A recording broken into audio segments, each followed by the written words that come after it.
इस वक्त की ताजा खबर के साथ आपको बता दें कि इंटर कॉलेज के स्टाफ और प्रबंधन की लड़ाई के कारण बच्चों की पढ़ाई पर खासा असर पड़ रहा है, जिसको लेकर ग्रामीण जो हैं वह धरने पर बैठे हुए हैं। यमकेश्वर विधानसभा के दुर्गम ग्राम जामल के इंटर कॉलेज में पिछले कई दिनों से ग्रामीण धरने पर बैठे हुए हैं। प्रदर्शनकारियों का कहना है कि प्रबंधन की अनदेखी और स्टाफ की लड़ाई में बच्चों की पढ़ाई चौपट हो रही है। उन्होंने विवादित स्टाफ को हटाए जाने और इंटर कॉलेज की वित्तीय जांच कराने की मांग की है। साथ ही प्रिंसिपल और महिला लिपिक का विवाद बच्चों के भविष्य को खराब कर रहा है। उन्होंने शिक्षकों पर छात्रों को अपशब्द कहने का भी आरोप लगाया है। सबसे बड़ा सवाल है कि शिक्षा, रोजगार, स्वास्थ्य और पलायन के नाम पर बनी सरकारें मासूम बच्चों की सुध क्यों नहीं ले रही हैं? छात्रों को राज्य गठन के 20 साल बाद भी शिक्षा के अधिकार के लिए क्या धरना प्रदर्शन करना पड़ेगा? ग्रामीणों का यह कहना है।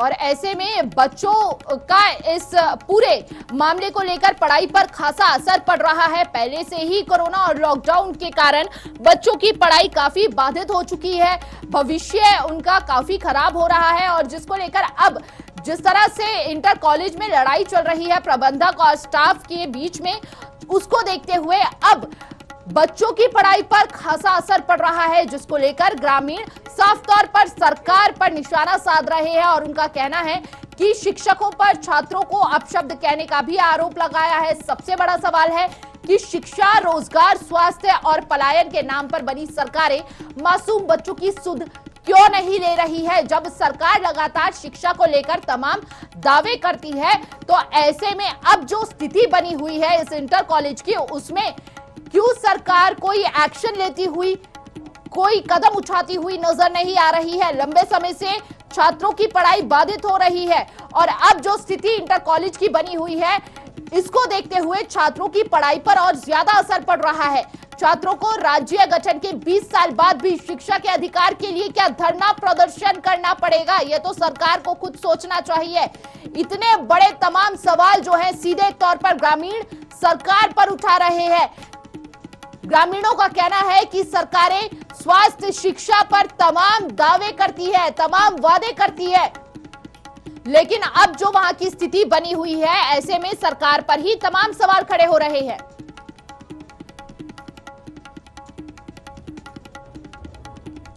संज्ञान आपके मामला डालना चाहता हूं। 15 अगस्त के दिन स्वतंत्रता दिवस के ऊपर झंडा रोहण के पश्चात प्रधानाचार्य इंटर कॉलेज वरिष्ठ सहायक लिपिक श्रीमती गुड्डी देवी द्वारा मारपीट की घटना को अंजाम, इसका क्षेत्रीय जनता, अभिभावक और इसका हम पुरजोर विरोध करते हैं और अपनी मांगों पर अड़िग हैं कि इस मामले में वरिष्ठ सहायक लिपिक गुड्डी देवी का तत्काल यहाँ से कहीं अटैच कर दिया जाए उसे। सिंह यहाँ पर ग्राम जामल से। और हमारे यहाँ पर जो मेन मुद्दे हैं, पहला मुद्दा हमारा ये है कि हमारा विद्यालय यहाँ पर राजकीयकरण हो, और जो दूसरा मुद्दा है यहाँ पर घटना हुई है 15 अगस्त की, तो यहाँ पर लिपिक गुड्डी देवी जी हैं, जो उनको बर्खास्त यहाँ से किया जाए। तीसरा मुद्दा हमारा यहाँ पर यह है, जो वित्तीय जांच यहाँ पर स्कूल में घटना हुई है, उसका यहाँ पर वित्तीय जांच हो। जो घटनाएं हुई हैं ये इंटर कॉलेज में, यहाँ के आपको पता ही होगा कि ये गढ़वाल है और गढ़वाल में दूर क्षेत्र से लोग बच्चे पढ़ने के लिए आते हैं और यहाँ का माहौल काफ़ी अच्छा था। और ये जो गुड्डी देवी ने यहाँ पे हंगामा मचा रखा है, इसके कारण बच्चों की पढ़ाई पे काफ़ी फर्क पड़ रहा है, हाँ जी। और आज इसी के कारण पे तालाबंदी हो रखी है। और यहाँ पर ये भी है कि जो प्रिंसिपल को निलंबन के लिए लिखा हुआ है प्रबंधन समिति ने, जबकि गुड्डी देवी के लिए कुछ नहीं किया गया कार्रवाई अभी तक, वो कार्रवाई होना जरूरी है। नाम प्रीति चौहान है। मैं इस स्कूल में हमारे स्कूल 4 दिन से बंद है। गुड्डी देवी की वजह से लोग 8 दिन से धरने पे बैठे, यहाँ पे कोई कार्रवाई नहीं की जा रही है। हमारे प्रिंसिपल को 15 अगस्त स्वतंत्रता दिवस के दिन उनको मारा गया, उन पे शारीरिक शोषण का आरोप लगाया गया गुड्डी देवी के द्वारा। गुड्डी देवी हमारे स्कूल की बाबू है, वो यहाँ की कार्यकर्ता है।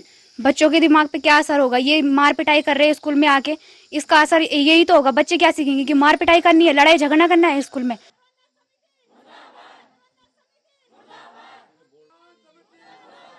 अगस्त पर जो कुछ हंगामा हुआ, ना तो उस पर अब तक निष्पक्ष जांच हुई है, ना ही निलंबित किया गया है गुड्डी देवी को। और ऐसे में तमाम सवाल जो है सीधे तौर पर गुड्डी देवी पर लगाते हुए नजर आ रहे हैं, जहां पर इस पूरे मसले को लेकर अब छात्रों पर पढ़ाई का भारी प्रभाव पड़ रहा है, जिसके कारण उनकी पढ़ाई जो है वह बाधित हो रही है। ग्रामीणों की साफ तौर पर शिकायत है कि जल्द से जल्द सरकार इस पर कोई एक्शन ले, इसकी जांच की जाए और गुड्डी देवी को निलंबित किया जाए।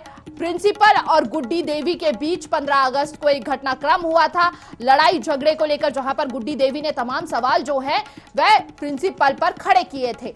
अब ग्रामीण और छात्रों का कहना है कि लंबे समय से हमारी पढ़ाई बाधित हो रही है। इस पूरे हंगामे को लेकर कहीं ना कहीं बच्चों की पढ़ाई पर इस चीज का असर पड़ रहा है और स्कूली बच्चे दूर दराज से, गढ़वाल क्षेत्र है, पहाड़ी क्षेत्र है, ऐसे में दूर दराज से बच्चे जो है पढ़ाई करने के लिए स्कूलों तक पहुंचते हैं। लेकिन जिस तरह की स्थिति बनी हुई है स्कूल की, वह बड़े सवाल खड़े कर रही है। लंबे समय से कोरोना काल के चलते पहले से ही बच्चों की पढ़ाई बाधित हुई है और अब इस पूरे घटनाक्रम के चलते पढ़ाई में और परेशानी आ रही है छात्रों की। तो इस लड़ाई का कहीं ना कहीं असर बच्चों पर भी पड़ रहा है। उन्होंने कहा कि विवादित स्टाफ को हटाया जाए, यानी कि गुड्डी देवी जो उस पूरे घटनाक्रम में शामिल थी उन्हें हटाया जाए और इंटर कॉलेज की वित्तीय जांच कराने की मांग कर रहे हैं ग्रामीण कि इस पूरे मामले को लेकर जांच की जाए।